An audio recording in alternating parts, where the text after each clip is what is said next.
In this section, we're going to be working on arithmetic series. Now, if you remember, a sequence,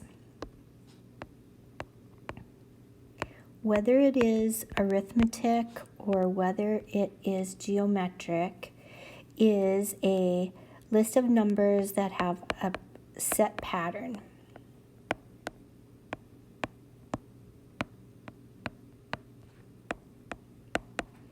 If it is geometric, we're multiplying by the same number each time to get the next number, and if it is arithmetic, we're adding the same number each time to get the next number. A series is the sum of the numbers that are in the sequence. So that's the difference between the two. So when we go to the arithmetic series, we're looking at this formula that I have boxed in red. S sub n means the sum of the numbers. N stands for how many numbers we're going to add together. A sub 1 is going to be our first term. A sub n is going to be the answer to our formula for that particular term that we're talking about, and then we're dividing by 2. So this is going to take us a little bit more work when we want to do this arithmetic series. So the first thing we need to do is to find the n, and it does ask us for 25 terms, so that's our n. Our a sub 1 is going to be the first term in the series, which is 20. And we also need our a sub 0 because we have to find the rule for the 25th term. So the 0 term, since we are subtracting 2 each time, d is our difference, we're going to go backwards and add 2. So our 0 term will be 22. So the first thing we have to do is actually find our 25th term.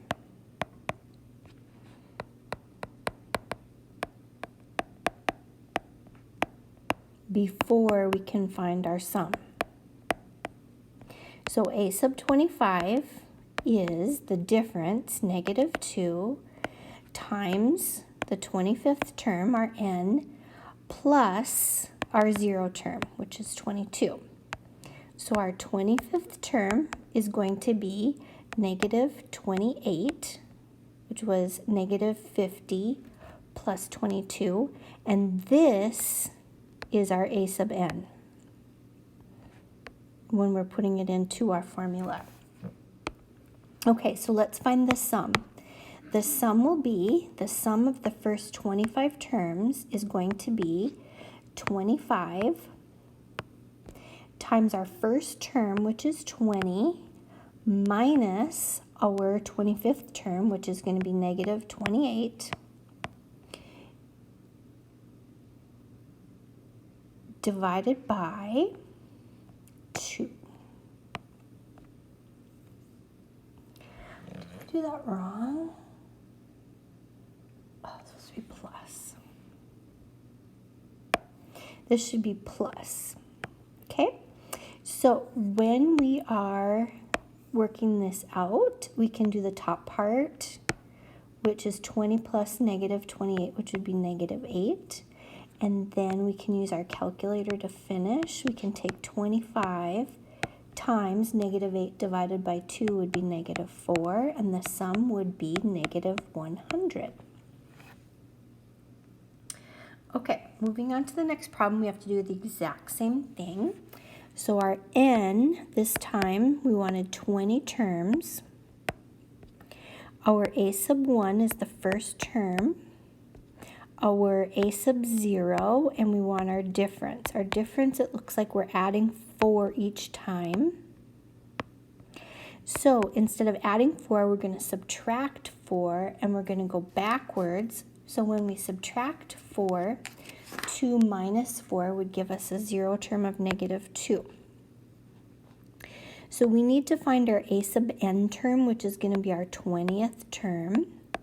So we're going to take our difference times our 20th term, our n, and then we're going to add on our 0 term, which is negative 2.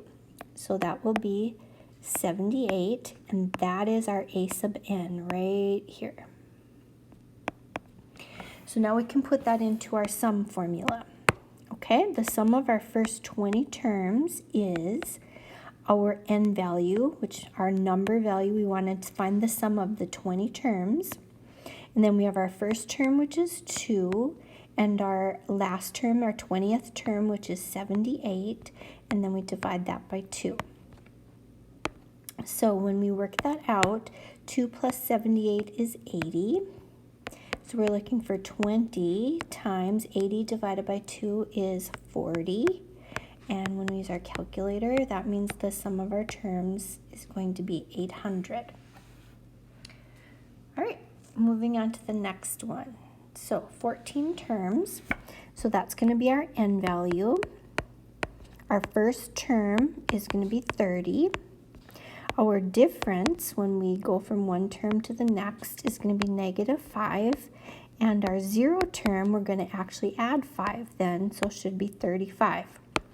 So first thing we need to do is we need to find our 14th term. So remember when we do that, we take a difference, which is -5, times how many terms we have, which is 14, plus our 0 term.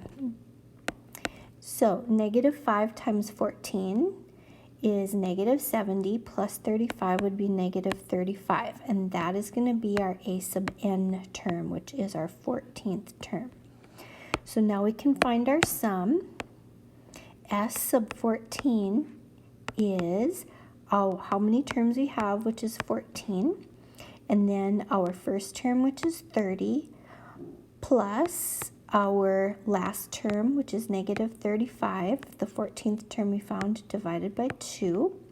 So that's 14 times -5 divided by 2, and that is -35 as the sum of our 14 terms.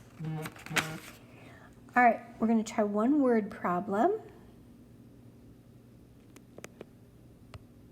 So a construction company is laying a natural gas pipeline. Several sections of the pipe have been laid in a pile at the construction site. There are 12 sections of pipe in the bottom row of the pile.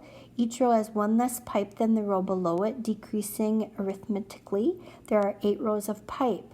Write a rule for the number of pipe sections in the nth row. So the first thing we know is that our first row, our first term is 12 sections of pipe. It is going down by 1 each time, so that's our difference. We want to find the number of pipes in row 8, so that's going to be our n. And then our 0 term would be, if I'm starting at 12 sections of pipe and I'm subtracting 1 each time, if I were to back up, there would be 13 sections of pipe. So our rule for the nth row would be -1 times whatever rows we have plus our 0 term, which is 13. So if we want to know the 8th row, we do a sub 8 equals -1 times 8 plus 13, which would be 5. And then if we want the total number of pipes in the pile, we are doing, it says each one decreased, and there are 8 rows of pipes. So we have 8 equals 8 rows of pipes. Our first term is 12. Our 8th row, we had 5 divided by 2. And so there would be a total of 68 pipes when we use our calculator. If we were to take 12 plus 5, that would be 17. So 8 times 17 divided by 2 would be 68 pipes.